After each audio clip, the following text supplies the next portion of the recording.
అన్నమయ్య జిల్లా రాయచోటి మండలం మొలకల చెరువులో జరిగిన కల్తీ మద్యంపై మంత్రి మండిపల్లి రాంప్రసాద్ రెడ్డి స్పందించారు. లిక్కర్ స్కామ్లో మేము తప్పు చేసి ఉంటే కాణిపాకం వినాయకుడు దేవాలయానికి వచ్చి ప్రమాణం చేస్తాం, మీరు సిద్ధమా అంటూ మంత్రి రాంప్రసాద్ రెడ్డి సవాల్ చేశారు.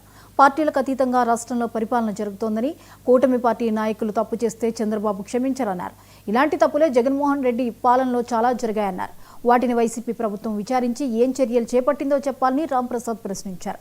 గత ప్రభుత్వంలో జరిగిన తప్పులు ఒక్కొక్కటి బయటపడుతున్నాయని, ఆ కేసుల్లోనే మిథున్ రెడ్డి జైలు శిక్ష అనుభవించి వచ్చాడన్నారు. చట్టాన్ని తారుమారు చేసి బయటికి వచ్చినంత మాత్రాన నిర్దోషి కాలేడని రాంప్రసాద్ రెడ్డి ఆరోపించారు.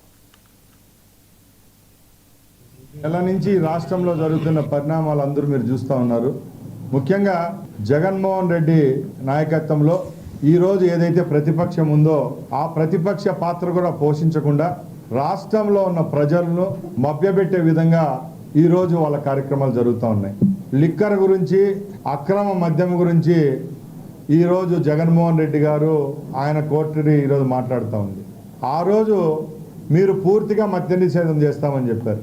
మద్య నిషేధం చేయకపోను రాష్ట్రంలో ఉన్న యావత్తు మద్యం షాపులను గవర్నమెంట్ పరిధిలోకి తీసుకొని వచ్చారు. అది కూడా గత 40 సంవత్సరాలుగా ఇక్కడ వ్యాపారం చేస్తున్న వ్యాపారస్తుల నోట్లో మన్ను కొట్టి అన్ని మద్యం షాపుల్లో మీ కింద పెట్టుకొని ఎక్కడ ఈరోజు భారతదేశం అంతా గూగుల్ పేనో, ఫోన్ పేనో అని టెక్నాలజీ మీద ఆధారపడి ముందుకెళ్తా ఉంటే ఒక బడ్డీ కొట్టువాడు కూడా గూగుల్ పే వాడుతా ఉంటే వందల వేల రూపాయలు వ్యాపారం చేసే మద్యమంగళ్లలో కూడా మీరు అవన్నీ తీసి క్యాష్ పద్ధతి తీసుకొని వచ్చి అక్రమంగా వచ్చిన డబ్బులన్నింటినీ మీ కింద వేసుకొని ఈ రోజు మీ నాయకులు ఎవరైతే ఉన్నారో అందరూ జైలు పాలు అవ్వడం జరుగుతూ ఉంది. ఈరోజు చూస్తూ ఉంటే మీ పార్టీలో మెయిన్ నాయకుడు మిథున్ రెడ్డి గారు 71 రోజు జైల్లో ఉండి బయటకు రావడం జరిగింది. సజ్జల రామకృష్ణారెడ్డి గారు ఈరోజు మాట్లాడుతున్నారు, ఈ ప్రభుత్వంలో మద్యంలో ఈ తెలుగుదేశం ప్రభుత్వం వచ్చిన తర్వాత ఏదో అన్యాయం జరిపిందని చెప్తున్నారు.